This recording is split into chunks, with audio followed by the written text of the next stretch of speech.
Live, local, breaking news. This is WYFF News 4 at 6 in high definition. Breathe in too deep or something, it hurts. And if I laugh, it hurts. When I cough, it hurts. When I cry, it hurts. The video has many questioning the use of force. For the first time, we're hearing from the man who was forcefully arrested by Greenville County deputies. Hear his regrets and his cry for help. WYFF News 4's Angela Rodriguez joins us now with the exclusive. Angela, he is taking responsibility for his actions, right? Michael, he says this incident has shown him that he needs professional help because he believes that he is mentally ill. So this is my upper torso. Sandon Searad showed us his injuries today. He believes these bruises are from his arrest on Saturday. Fellow customers at the Walmart on Whitehorse Road recorded what they saw. Deputies say he was resisting arrest even after he was shocked with a taser 3 times. This is what Searad says about the video making the rounds on social media. It reminds me how much pain I'm in. But his pain isn't just physical. I believe I have PTSD, and I was kicked out of the military after 3.5 years.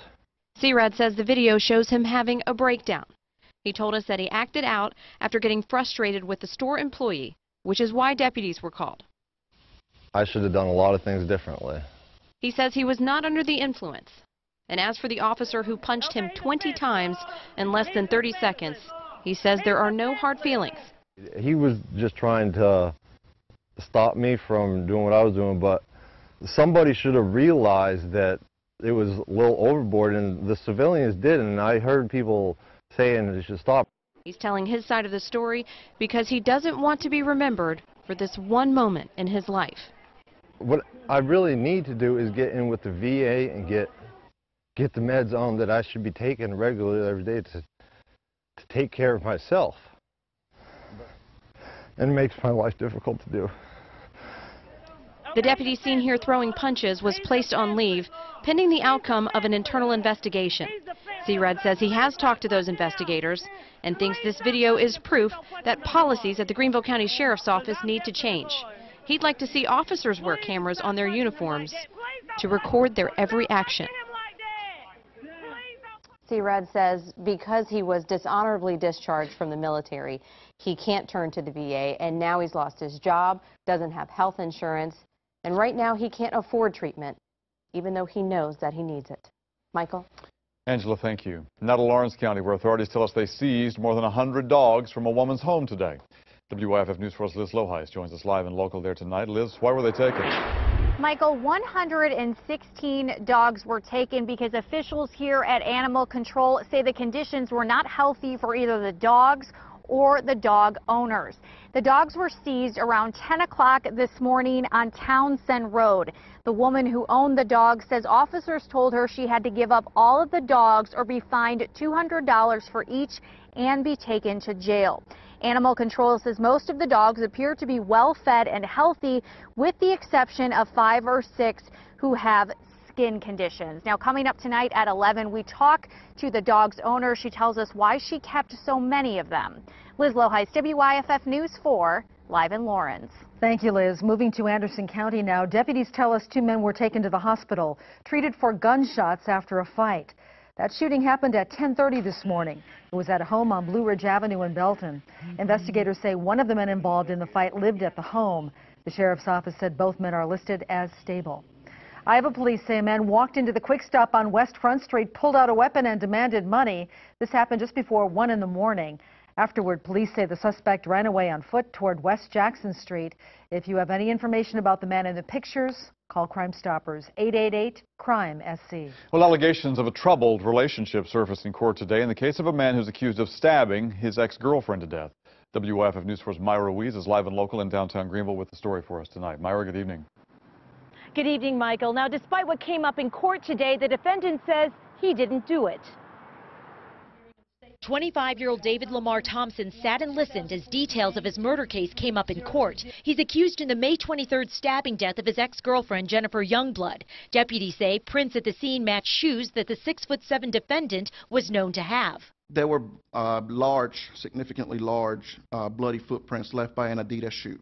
The investigator says they also found video showing Thompson wasn't where he claimed to be at the time of the crime and blood inside a car that he borrowed from a friend. Investigator Ramon Rivera also talked about the couple's troubled past. And they had a history of criminal domestic violence. She had been arrested, I believe it was a couple different times. At the time of her death, Youngblood was facing a criminal domestic violence charge accused of cutting and stabbing Thompson in August 2013. It appears deputies were aware of that when they spoke to Thompson after Youngblood's death. He again denied being there, given the option of self-defense, refused to do it, said that he denied being there at all. But Rivera says Thompson spoke to others about the crime and gave details investigators had not yet released to anyone. But the defense says Thompson did not kill Youngblood. Given that there is an identification, and that identification is someone other than the defendant, I ask this case be dismissed.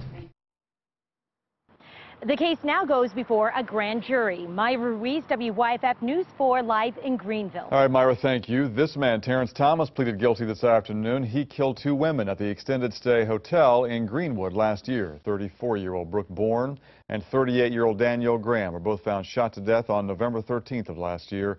Thomas was sentenced today to 35 years in prison. There's an investigation into the discovery of human remains in Spartanburg County. They were found in a wooded area near the intersection of West Church Street and Siegel Road. That's in the Calkins area.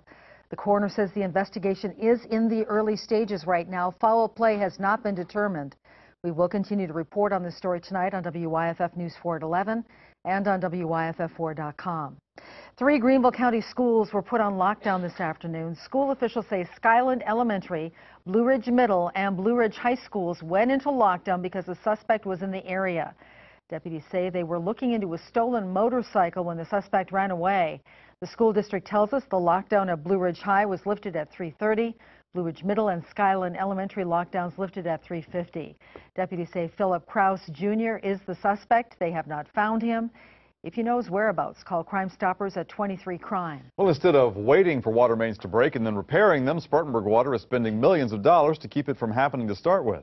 WYFF News 4's Mike McCormick is live and local in Spartanburg for us tonight. And Mike, the work is going on right now, right? Yeah, that's right, Michael, and it's focusing on this. Some of the oldest pipes in Spartanburg, some of them have been in use for more than 100 years. Spartanburg is turning into an operating room. These crews are acting like surgeons, cutting into the roads and replacing the water-moving arteries beneath them. I think it's good that that's happening. Candace Thomason's lived in Converse Heights for some 20 years. That's where all this work is happening right now. It's okay. You know, we just, we make amends. We just, sometimes I have to park on the street and detour to get home, but that's okay. Spartanburg Water is causing the delays, detours, and lane closures like this one on East Main Street. The minor inconveniences that might result from a day or two or half a day of one-lane traffic is because we're doing this work. And we're doing it because it's important. Chad Lawson with Spartanburg Water says the utility is focused on a 5-year plan and $25 million investment that'll provide new water lines to bypass the very old ones. Line breaks are predictably unpredictable. Customers saw an increase of about $1.92 in their bills, which covered many expenses, including this project. It's going to certainly be better for us in the, in the long run. The hope is that this open road surgery will keep businesses and people coming to the heart of the city. Spartanburg's a great place to live, and I think it's good that they're taking care of that now. Officials here at Spartanburg Water tell us the work will not affect water service. To get a specific timeline on the work, look for the link in the On TV section of WYFF4.com. Mike McCormick, WYFF News 4, live tonight in Spartanburg.